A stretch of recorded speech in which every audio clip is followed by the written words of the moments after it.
Society on BCTV is supported in part by the Highlands at Wyomissing.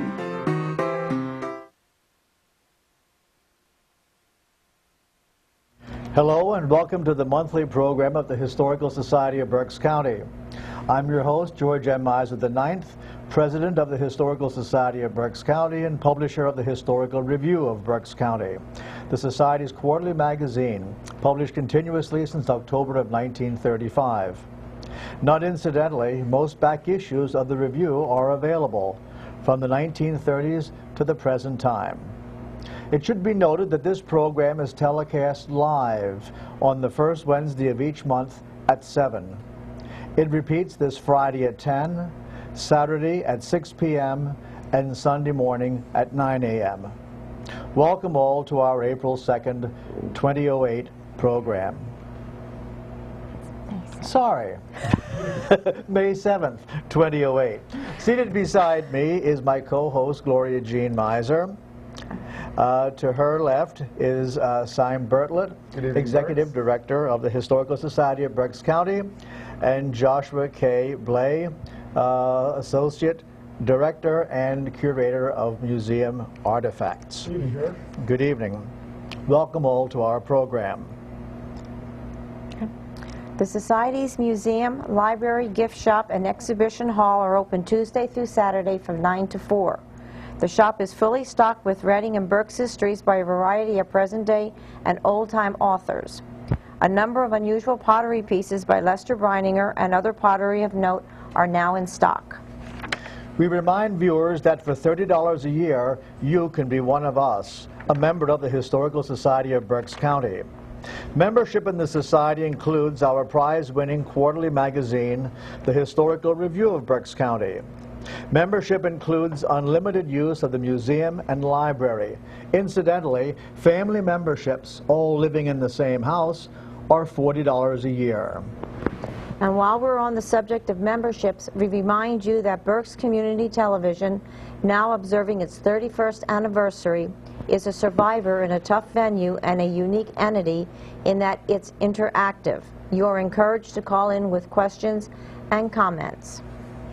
Why not salute BCT-TV for all the great shows it provides to Reading and Berks and send a check for $30 for a year's membership. Mail your check to BCTV, 645 Penn Street, Reading, PA 19601. Remember, time passes, but operating expenses never go away. I'd like to talk about, Georgia, about an event that we have coming up at the Hendel House this coming weekend. For the audience might not know it, but just about every month from September through October, we open up the Hendel House, which is a beautiful vintage Victorian home in the Center Park Historic District. Its actual address is 746 Center Avenue. This coming Saturday, May 10th, we are going to have one of those open houses, and that will run from 11 a.m. to 3 p.m. But even more exciting is we always have an event at those open houses, and this week's event will feature a lecture by two noted trustees of the Historical Society, as well as experts in the field of historic architecture, and those are Michelle Lynch and Chris Miller, and they're going to be delivering a lecture. Illustrated talk. An illustrated talk, that's right. An illustrated talk on it's going to be on the 19th century life in historic Reading, its art and its architecture. That lecture will take place at 1 o'clock and it'll go till 2 p.m. and then there'll be a question and answer period afterwards. So it really is a good way to come in and see a beautiful property, as well as learn to get some information on the history and the art and architecture of Reading and what we have here. The event is free, and again, it's located at the Hendel House at 746 Center Avenue, right across from Center Park, in the Center Park Historic District. So that's going to be a really good time. And it's open to absolutely everybody who would like to come. Open to everyone. Seating is limited, but like I said, you're encouraged to bring your friends and enjoy a nice afternoon. Thank you, Simon. I believe we'll have two pictures ready on the graphics camera having to do with historic Bellarmine's Church. Aha. Historic Bellman's Lutheran Church Hymn Sing. On Sunday, May 18th, the congregation's annual old-fashioned hymn sing is scheduled for 2:30 p.m. at Old Bellman's Church, 3540 Bellman's Church Road, Mooresville. The historic church, built in 1815 and unmodified, is listed on the National Register of Historic Places. Among its authentic attractions are its single manual hand-pumped pipe organ and wine glass pulpit. No heat except for old-time stoves, plumbing, or electricity were ever added to this landmark structure. You are invited to this event. Come and bring your friend. Parking is not a problem. So again, that will be Sunday, May the 18th at 2:30 p.m. at Old Bellman's Church. There are two churches in proximity, and the one they use actively and Old Bellman's gets used maybe 2 or 3 times a year. We have another picture, I believe, for the graphics camera. It's something of a mystery photograph, and I'm appealing to the home viewers to try to identify it, see whether it rings. There we are. That's a picture that appeared on eBay. It's a very interesting photograph.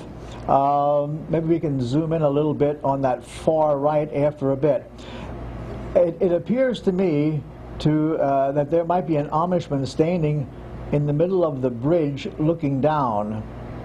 It's a 4-arch stone bridge, and it's certainly somewhere in this general proximity, because attached to a building there, see that white building in the far right, there's actually a little hamlet there. I'm seeing, when you look close up, there are perhaps 4 or 5 buildings clustered there. Can we get in close again if possible? There's a sign on that white building, very good, that says Leinbach Brothers, Reading, 8th and Penn, clothiers. Some of us remember the Leinbach building at 8th and Penn. I believe in its latter days, OPO was on that corner, on the northwest corner of 8th and Penn. So it couldn't be too far removed from this general area. They wouldn't be advertising 8th and Penn's Leinbach Brothers, the clothiers. If anyone recognizes this, I thought at first it might have been that bridge sort of between Stroudsburg and, oh, very good. Very good. Between Stroudsburg and Richland, the one that's now closed off, and I just received a note from the state they would like to tear it away. Unfortunately, there are a number of very significant structures that are in real trouble. But it isn't that bridge, because there is no cluster of houses such as you see there. Oh, very good. Is that the picture we were talking about from the older previous passing scene? Yes. That other bridge looks smaller, too. It's much smaller, yeah. That's a neat picture. I couldn't resist, and I bought it taking a chance that it would be somewhere very close to Berks, if not in Berks. If anyone recognizes that, it's not the one near Stroudsburg, and it isn't the one under Lake Onalawney. It's not that one. The one under Lake Onalawney was a much bigger bridge. I think it was 331 feet, and the arches were there. There's that gentleman. And I'm trying to decide whether that's an old mill in the back or whether that's a house. If that would be an old mill, and I'm just not sure, that would certainly provide a major clue. I really can't tell. Is that a church, maybe? Mm. Oh, I don't think so. I thought for a while it might have been a mill, but I really can't tell. If anyone recognizes that, please call the Historical Society, and or call tonight. Yes, or call during the program, absolutely. The Historical Society's phone number is there, and we're in the phone book, and BC-TV is 610-378-0426. 378-0426. The mystery picture, if anyone recognizes it, please give us a call. We would very much like to know. The original to that is absolutely a gorgeous picture. I'd love to use it in one of the passing scene books, but I can't do it unless I can identify it. At this juncture, I think we're going to take a break from announcements to see some slides. And, oh, very good. It's a 19th century tour of Reading and Berks. This was something that I put together quite a number of years ago, and the slides are of very high quality. What you're seeing there is Dr. William Heyman. Now you have to look very closely, but Dr. Will Heyman is sitting in a carriage crossing the Tulpehocken Creek. So I guess it was a ford in his future. Dr. Heyman had, he devised a camera with a delayed shutter release. It was a clock mechanism that gave him about a little under 2 minutes to set the camera, trip the little gizmo, and get into the picture. He took a lot of photographs of himself. Okay. Well, we're going to start off at Kissinger's Church. That Kissinger's Church, unfortunately, no longer stands. That was along Kissinger's Lane, which today is Berkshire Boulevard. That started out in Bern Township, and in 1950, Wyomissing was annexed, and Kissinger's Church wound up in Wyomissing, believe it or not. See the old schoolhouse? That was torn away too. Is that the one right down by the Tulpehocken, George? Yes, okay. It was. That was yeah. The organ, unfortunately, was sold out of the county. It was a very historic organ. We lost that. And the church was torn down. My father used to go there. Did he really? Yeah. Did he really? He did. They tore that down in about 1990s. Yeah, right. It's been going for a while. Was the organ locally produced, George? Yes. Any idea who by? I'm not sure whether it might have been a Bowler, but I'm not sure. The Kissinger Grange used to meet in there at one time. As a matter of fact, I was at a meeting one time, and there was one person left from the Kissinger Grange, and I'm sure that person is no longer with us. Kissinger Cemetery lies on the left-hand side. That one-room schoolhouse was used until, I guess, I'm not sure what building took that place. But that was close to the Tulpehocken. Penn State would lie off to the far right, and that house that they had an auction recently. We were there last year. The Stoltzfus house would lie off to the far right. There used to be 3 houses in a row. I think the bottom one is still there. That bottom one was the original school before they built the brick building. You would never guess today, looking at that little house that's right along the road below that. Was that Tulpehocken Road, perhaps? That was a schoolhouse at one time, but it was. That was a handsome building. Mm-hmm. Well, we're at the Sinking Spring Toll Gate. That stood beside a school that used to be there. Let me think. That would be sort of across from McDonald's in Sinking Spring. Across from McDonald's. And, oh good. The other toll gate at Sinking Spring was on the far end. That building stood until maybe about 10 years ago, Gloria, when they tore it away. It was sort of across from Socialist Park. The Old Ruth Hotel, which is now used as a sort of a gift shop, but it's empty at present. It stood right next to, was the old hotel, and then there was a spring house, which is still there very close to the road, and then there was the old toll house that was torn away about maybe 10 years ago. But that was the one on the east side, I guess. Yeah, the east side of Sinking Spring, sort of across from McDonald's. Is the Easy Pass lane on the other side of the building, George? What's that? Is the Easy Pass lane on the other side of the building?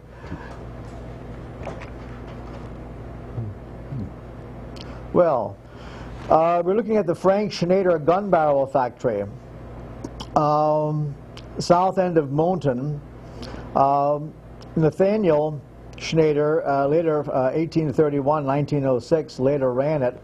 The tools that were used in the Schneider gun barrel shop, to the best of my knowledge, wound up with the Landis brothers, and they're either on display or in the collection of the Landis Valley Museum.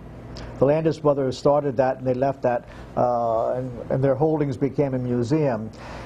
As a matter of fact, when you go south of Moulton, heading down towards Nowers, Griffith and Bixler, if you look high up on the hill on the right-hand side, you used to be able to see the skeletonic remains of that water wheel. Whether they're there or not anymore, I don't know. The gun barrel factory was in back.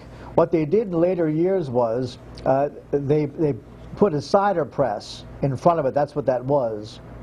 And they used the water power in some way for the cider press. That's on the Wyomissing. It's on the Wyomissing Creek, yes, south of Moulton. That's a very rare shot and a very fine picture.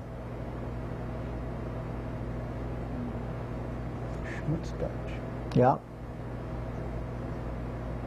The old gun barrel factory south of Moulton. It's one of the best pictures that exists. That was taken by Dr. Will Heyman. And the story is told that someone wanted that cider press. I ran into an old fellow one time and said when he was a boy, there were carriages of wagons loaded with apples all lined up all through the night waiting for their turn at that cider press. And then someone bought that cider press and with a great deal of difficulty put it on logs and rolled it about 2 blocks with a great expenditure of energy, set it up, and it burned. So that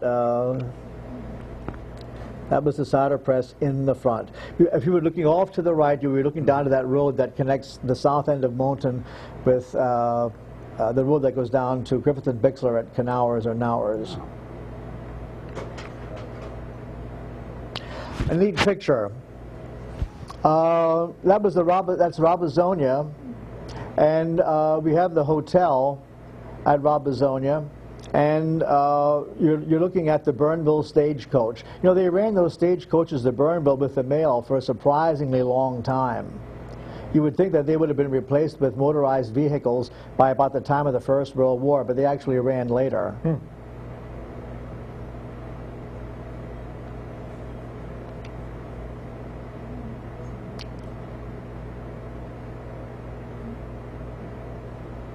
Very good. You can almost read that. Yeah.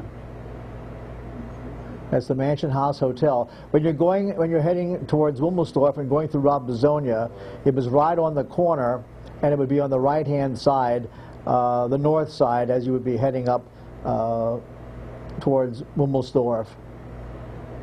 That was the Burnville stage. That building was torn down.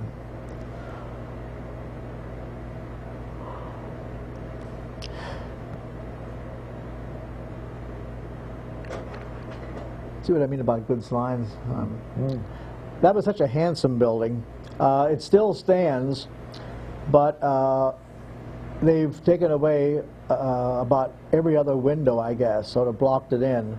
And it doesn't quite look like that, but that was a really very handsome building. It was built in 1872 by Dr. J.W. Deppen, who the Deppens dabbled in quite a number of enterprises. There's an old account where they had a pond on the left-hand side of that. I said that building still stands in the upper or the west end of town, the Lebanon Valley House, and that's actually in Wernersville. Beautiful porch. Yeah. Benches. So there was a lake, a man-made lake on the left side of that, and they had a little boat on there years ago. And Is somewhere, that included in the price of a room? yeah, right. And somewhere close by, they did some racing, because there's some racing advertisements that survive that talk about the Lebanon Valley House. But you won't find any evidence of that lake on the left-hand side anymore. Is the cupola still there today, George? You know, I'm just trying to think. I'm not sure. I don't know either. Maybe some home viewer familiar with that end of Wernersville will give us a call. Is the cupola still there? Now, this is a rather rare, interesting picture. We've taken ourselves up to Zion Reed's Church on the left-hand side, and We're in Stroudsburg. And what you see on the right-hand side no longer exists, but that was one of those, you know, every town, every village, even most hamlets had an evangelical church at one time. Unfortunately, most of those things have disappeared over the course of time. For whatever reason, they just didn't survive. Most of the time, the membership was numerically weak, spiritually strong, but numerically weak. And that was a problem. That's a good picture of that evangelical church that stood right beside Zion Reed's church, which is a brownstone building. That church, that's good, very good. Most people have never seen that building. It's been gone for a long time. It was a handsome building. Mm-hmm. Good, looks nice. Yeah, on the immediate right-hand side of Zion Reed's church.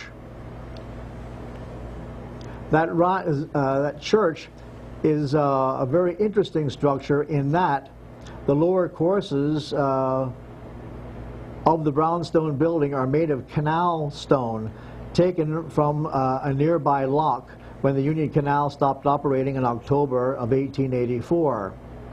As a matter of fact, if you walk on the left-hand side of that, there's a parking lot there today, you walk back along the left-hand side to the back of the building, and you will see a reference to Coleman from Lebanon, who donated the brownstone for the canal work. That stone was, they actually kept those stones and incorporated them into that church. When you go in the front door of that interesting building, you will find two historic organs on the first floor of the sanctuary level. There's a big pipe organ in the front left side, and on the right side is a Gruber organ. The Historical Society of Berks County fortunately has two Gruber organs. I guess we hold the record in Berks County. We have two of them, but they have one in there. And in the basement, I'm trying to remember, I think their Diefenbach is downstairs. They actually have three historic organs in that church, which is something extraordinary, I think. I remember when you pointed out the canal stone used in the construction of that church, and I've often wanted to see a report of how many buildings owe their construction to canal stone in the area. Look at 4th and Walnut. Yeah, that whole building was Lock 53. That was Lock 53. Yeah. You can still see where it says Lock 53 on That's the right, it does. Yeah, windows. that was on the right-hand side of the Penn Street Bridge. On the building across the street, too. That's canal stone as well. George Nichols' house, I believe. I'm not sure about that. I think that might have preceded the closing of I thought it was. Anyhow, that lock stone is from Lock 21. Oh, there we are. You see where I took the picture from the window of my old car. Right. Yeah. There is the lock stone. Nice black and white slide material. Union Canal. Yes, you can read that. Yeah, you can. Good slides.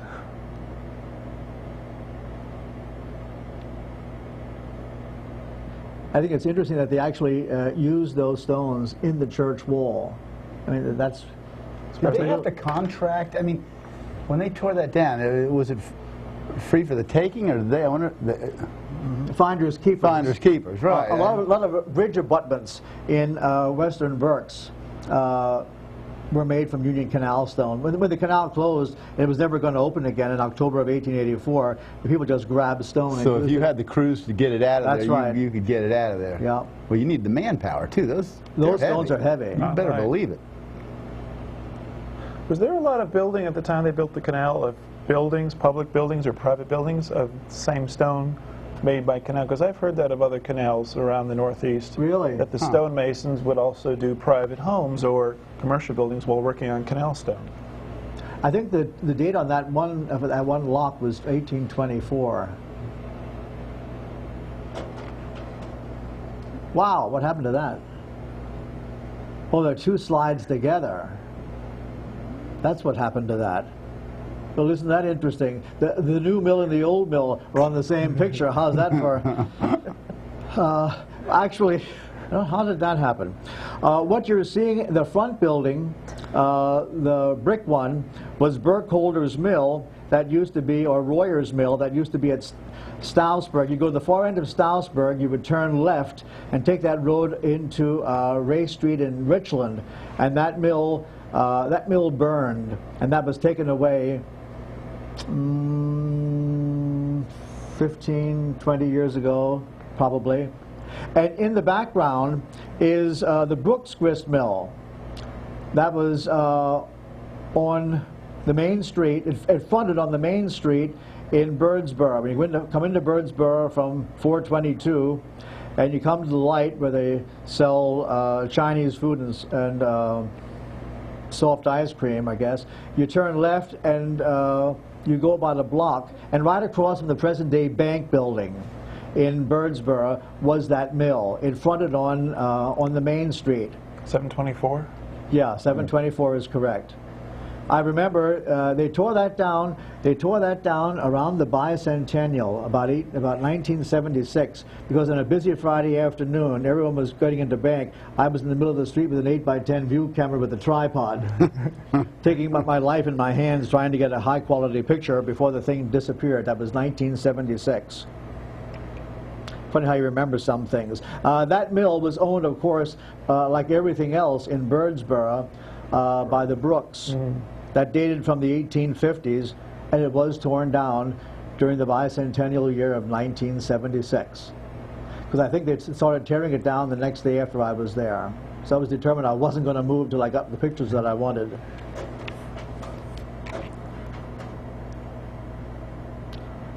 Okay, some of us might remember this. This was the Washington House, or Ken Nichols Hotel, in Amityville. And that wagon that you see in front was the A&P wagon, the Atlantic and Pacific Tea Company wagon. That, by the time this picture was taken, that Amityville Hotel was operated by Governor Pennypacker's brother, because he came scooting into Reading one time on his way there and was stopped for speeding. And then when they found out it was the governor, they allowed him to pass, and he didn't get a ticket.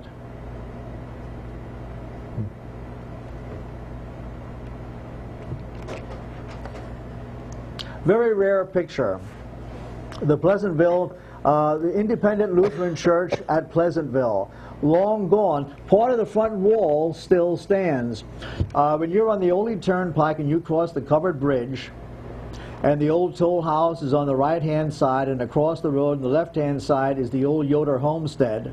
You go about a block beyond that, heading toward the center of the town, and you will see a retaining wall close to the street, and then a house is built behind it. That retaining wall is part of the front wall of that church. Again, it was one of those things, let me think. Reverend Alfred O. Kroll, who was a charismatic Lutheran independent preacher, everywhere he went, the people adored him, venerated him. And he built 3 churches in Berks County. Mooresville, the one in Pleasantville, and where was the other one? But anyhow, this one, he died unexpectedly, and he almost took the churches with him, because without Reverend Kroll, there was the incentive for churching was gone. And this stood idle for about 2 or 3 years, and it was torn down, and part of the front wall was left. They used that brick to build a garage in Pleasantville, which is very close by, on the far side of that. The garage is still standing. Fortunately, those records were kept by one person who approached me in very old age and gave them to me. I made a copy for myself, and the original copies are at the Historical Society in the library collection. So the records for that, and there was a cemetery involved with that church. There's what they call a Union Cemetery, and it's off to the right, sort of in a field, and that included the members of that church and the Yoder family, and also some burials for the people who went to an evangelical church just close by that, within a half block. So that actually the burials from the Yoder, or it was originally a Yoder family cemetery, and then the burials from them that particular congregation and also the evangelical congregation, they're all in this Union Cemetery. They approached us a number of years ago about taking that cemetery over as sort of a watch arrangement.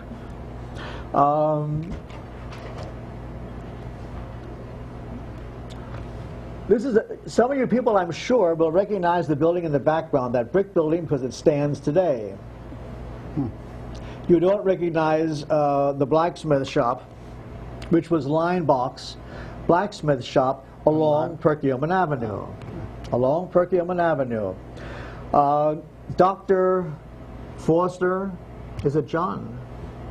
Dr. Foster, an oculist, optometrist, is on the right-hand side of the big building. This is long since torn away, but those were the Linebox who had the blacksmith shop right along Perkiomen Avenue. It would be on the east side.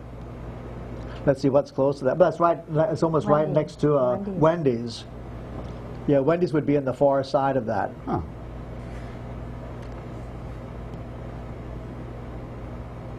I think that isn't the building sort of painted yellow today? I believe it is. A light color, lightish yellow, something like that. I think so.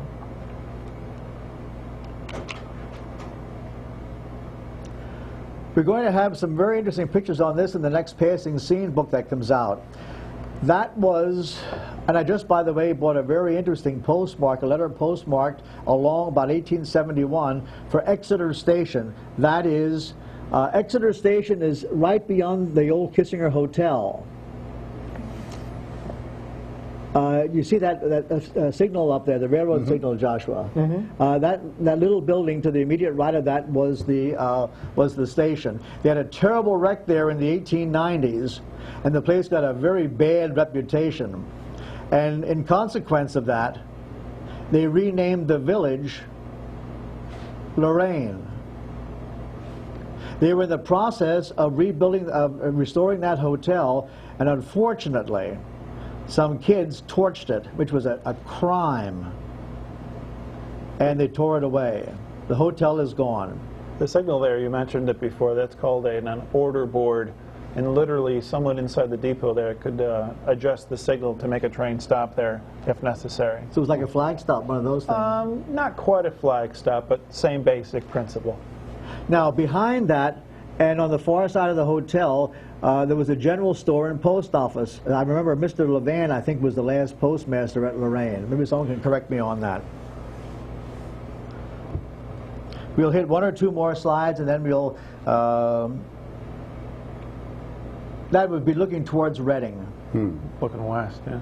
Yeah, looking west towards Reading. Can you, what a shame that that hotel was burned. Would it be possible to zoom in on the object on the left-hand side there at all? The object on the left-hand side. Trying to figure out what that is. Looks like a gate or a... What is that? I see that on another picture. See, there's a crosswalk there. Yeah. It's like a gate of some sort. But there's a crosswalk. Could be, A way state? I'm almost thinking a mail crane, but I don't know why it would be on the other side of the tracks on the railroad station. I was there recently because of the last Passing Scene book. We had a picture of the Neversink Distillery, and you saw part of the old hotel building in that photograph. So I went to that site trying to photograph to get a now picture, but unfortunately what you see there on the left, nothing of that remains, and the area is totally overgrown. Could be some sort of, maybe a little crane or a little derrick or something like that, but it doesn't even look like that. Doesn't look high enough to put anything on a train, though. But it surely had some purpose.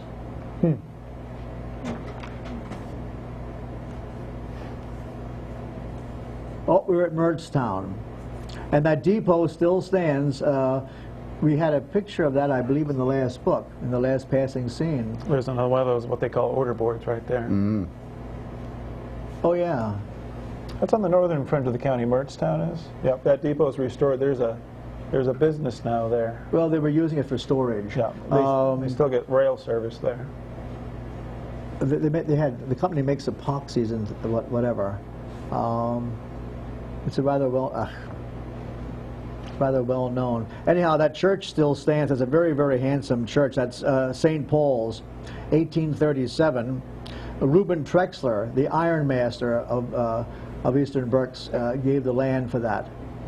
So that both of those structures, everything that you see in that picture survives, modified, but survives. Oops.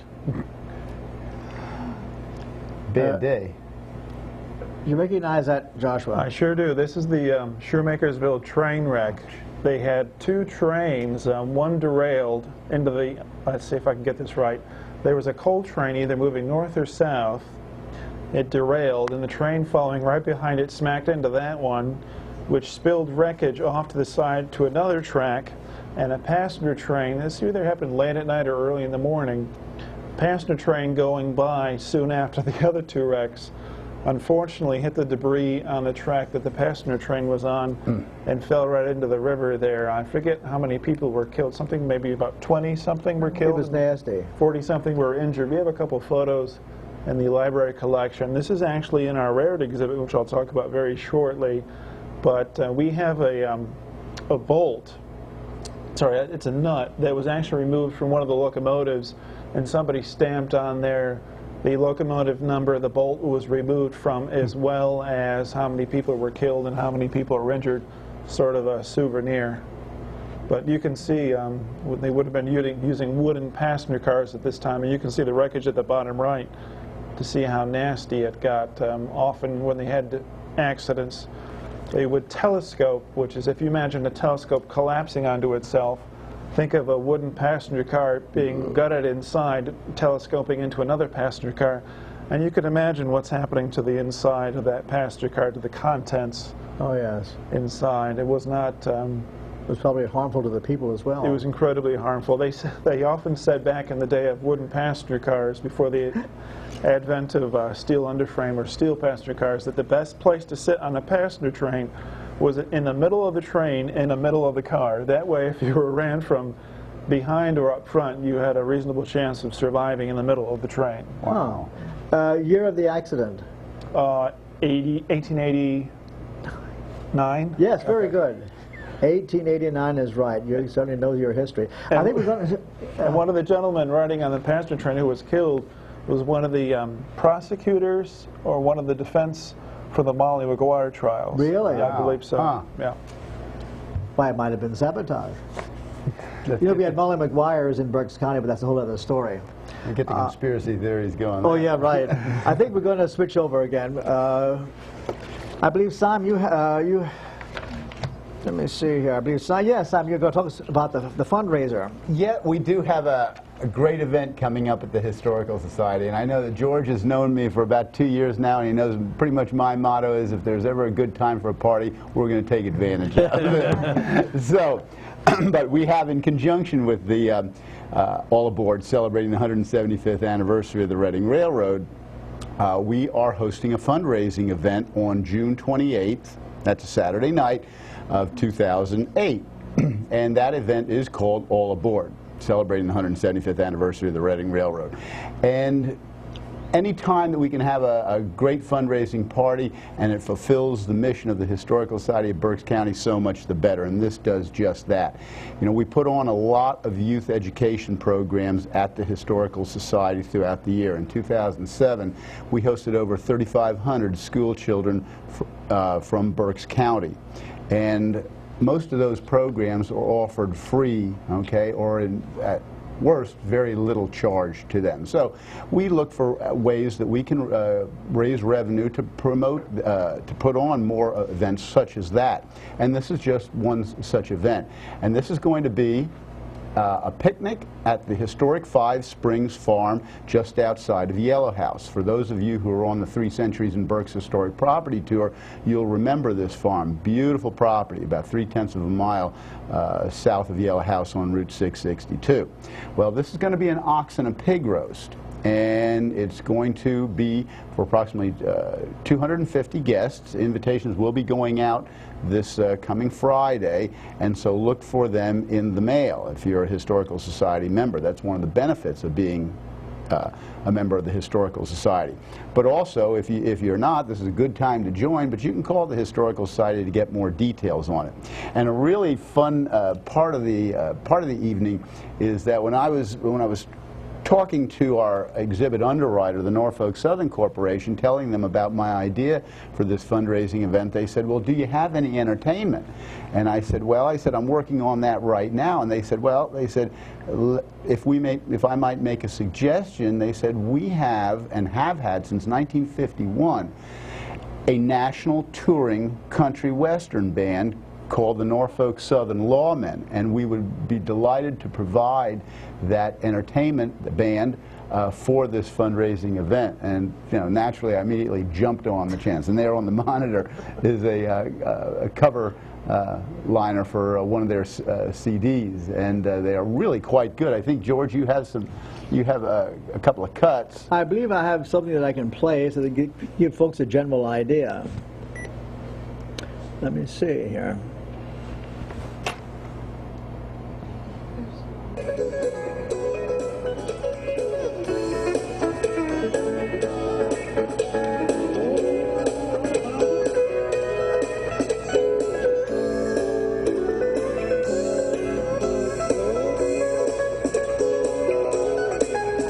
Is that picking up? Okay. Yeah, they're really an outstanding band. They travel nationally throughout the country at different events that Norfolk Southern provides them for corporate events, things like that. They play in a number of NASCAR events in the South and around the Southwest. So they're quite good. They have about 3 or 4 CDs that they've cut, and they have on the one cover there, it tells what they play. It's a 5-person group, and those are the 5 gentlemen. What you're listening to right now, really, I mean, that's the Doobie Brothers, one of the Doobie Brothers songs. No, that's all right. I mean, because they're that versatile that they do play bluegrass, they play country western, they play country, and they play, contemporary music. So they're very talented, and it's going to be really a fun evening. It really will be. And like I said, if anyone's interested in taking part in this event, they can call Gloria at the Historical Society, and she can give them all the details. She can take their reservations. I believe we have something on the order. It's 250 guests. I believe we have something on the order of right at 100 seats left for the event. Really? Yeah, oh yeah. Oh yeah. Really? That's right. You sold 150? Absolutely. Absolutely. Wow. If not more. So, like I said, when did that happen? Oh, within the last 3 or 4 weeks. I mean, this word got out on this. This is almost like I didn't know that. Like the Sousa event. I didn't know that. I thought it was just okay. It starts getting out, and like I said, the momentum builds. We have our tickets though. We can find you a seat, George. We'll be sending you an invitation shortly, George. But it really is. It's a great event, and like I said, it does benefit the George M. Meisner 9th Youth Education Funds and all the the different events and the different workshops and things that we put on for the kids of Berks County. So we like doing events like this and having a good time while we do them. So. That was supposed to be a railroad song. I don't think it was. But anyhow, it gives, they're very talented musicians, there's no doubt about that. Extremely. Yeah, they are. So that date again is when, Simon? Saturday night, June 28th, okay? It'll be, the event starts at 6 p.m. It'll be a cocktail reception from 6 to 7:30. The sit-down buffet dinner will be at 7:30 and normally last about an hour to an hour and a half. And then afterwards, Norfolk Southern Lawmen are going to play for everybody's listening and dancing pleasure until probably around 11 o'clock. So. If it's like all the other of our fundraisers, it'll be a very special event. There's no doubt about that. Yep, you betcha. This will really be something. As a matter of fact, too, I was going to say, Josh is also going to have, we're going to be doing small exhibits there at the farm dealing with the 175th anniversary of the Reading Railroad. So that'll be an additional bonus. Very good. Thank you, Simon. Joshua, I think we have three photographs from Joshua, plus the ones that he brought along himself. So we have quite a number of interesting pictures for Joshua's talk. Joshua? Yeah, I got a few photographs here if we want to bring up the first one, number 6 there, I think. We had a wonderful exhibit opening last month, Saturday, April 12th. Tremendous turnout. Not quite as much as beer and pretzels, but we were very, very pleased. This is Ben Bernhardt on your left. He was our guest curator. He's a very, very noted railroad author and the trustee of the Historical Society, and that's myself on the right. This is before just things really started going, where you could still walk around the exhibit with some. The place was mobbed shortly thereafter. It was mobbed very, very quickly. So this is one of the last free moments. You can see some people milling about here. This is looking to the east there. On the right-hand side, you can see the Reading Company Freight Station sign. We have some wonderful, wonderful items in the exhibit, some wonderful models that have been quite popular, a lot of local family reminiscences and some wonderful objects. We have some neat wax sealers, originally from the Philadelphia and Reading Railway. And we had over 50 different lenders, both private and public, like the Franklin Institute, the Red Museum of Pennsylvania, and the Reading Public Museum loan artifacts for the exhibit. I haven't quite got a total count of the objects in there, but the exhibit room here is quite full, as is a few cases in the lobby, and we have a lot of models in the auditorium where we normally have our public programs. This is just about the height of the festivities that Saturday afternoon. Ben Bernhardt is again in the middle there. I'm told I'm in the doorway, but it's hard to tell from behind. But it was a very, very popular day. I'd like to thank our major exhibit underwriter. I mentioned them before, but I can't mention them enough. Certainly cannot thank them enough for the support of the exhibit, which would not have been possible without their contribution. I'd like to thank the Norfolk Southern Corporation for making the exhibit possible. We'd also like to thank the additional support provided by Mogul, Spidell, Bob, and Kirshner for making this exhibit possible. Also like to add in the title sponsor for the All Aboard fundraiser. That's Penske Truck Leasing, too. They've been very, very generous with us on making sure these events happen. I have a few other photos here to show you as well. This is a photo, we just discovered this today. It actually hasn't been part of the official library collection, so I have to be very careful with it this evening and make sure I get it back to the library tomorrow morning. This is Heaster's Lane, back when it was known as Rockland Road, I believe, George. This was one of 2 railroad bridges over Heaster's Lane. I believe this is one that's no longer there. It'd be right near Sweet Street. Yeah, right near Sweet Streets. There was a railroad line that used to cut up from the railroad yards along 6th Street and used to cut up over the hill over to Temple and over to Blandon. That was the original East Penn line, I believe. But that was replaced by another line that goes through Temple today. And I think they removed those tracks in the 1980s, 1990s. It's very hard to tell there was a bridge there. Of course, that bridge you see there would not have been used up until the 1980s, 1990s, but it's a general location. In other words, and George Field would sort of be to my back. Yeah. There were 2. You have the one there now. There's one that's there, and then you went a short distance, and the old Bicycle Bell Works was over here, and then you had that one, and then Sweet Street would have been behind that. Right, but it was even that one, wasn't it stone like the other one? That's the way I recall it. I have a picture of it. It was either stone with an iron bridge or completely stone. The one that still exists there now that a lot of people have fun going through would be behind the photographer today. Right. And if you have a look inside there while you're avoiding the tight confines of the bridge on the underpass there's actually about 3 or 4 bridges that compose that single bridge. Over time, as they added tracks there, they added new stone bridges, and you can tell there's actually about 3 different bridges there. Any date on that picture? Circa 1900, probably. Yeah. Well, George, when would they have built the one that's stone now? When would they have built that stone? That was built in several sections, and I'm not sure when the earliest one would have been. Would that? Let me think. Would that have been? There would have been a bridge at the time the railroad opened, but it probably doesn't date back that far. But definitely pre-1900 would be the first portion of the bridge. In the 80s, maybe. I would say so, yes. And those who are old as dirt remember on the far side of that, on the left-hand side, was where the circus grounds used to be. Heaster's Lane, the circus always came there. Ringling Brothers, Wyndham and Bailey used to pitch their tents there. There are wonderful pictures that show looking down from the twin churches, or looking up to the twin churches and the circus over here on the left-hand side, and the twin churches in the background. Let's go on ahead to the next one. That's a great picture. This is a little bit of a little fun going on here. The last steam locomotives built by the Reading, actually built for the Reading, were built right here in Reading at their shops along 6th Street in 1948. Rail fans and other aficionados, it's actually officially known as the G3 class. It actually came relatively late in terms of steam locomotive use, and some wonder even why they were produced, because within 5 years they were made obsolete. Yeah. They are actually last served down in New Jersey. The Reading Railroad, Reading Company, shared some track with the Pennsylvania Railroad, and these locomotives last served on the Pennsylvania-Reading seashore lines. So actually their service wasn't even on the Reading itself proper.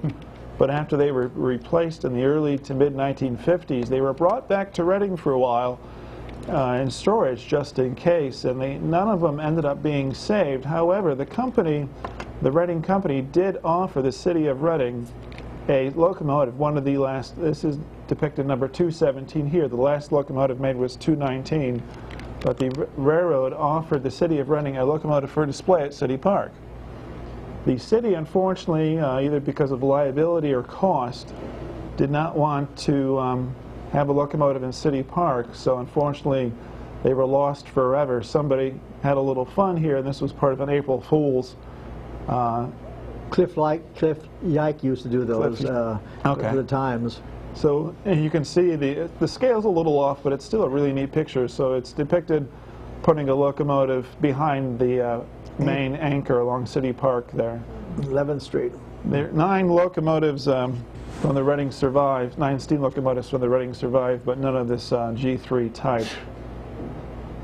Wonderful picture, though. You know, speaking of those locomotives, in our exhibit, did we show the one, the nearly 2,000 pound one? Did we show that last month? The model that was brought in, the 1/8 Yes, we did. We did. Yep, the G1. This was the one on display, the scale model, was an earlier variant of this type. This was built in '48. The G1 was probably built in the 20s, I believe. And in the exhibit hall itself, we have those 2 wonderful smaller models that actually would run.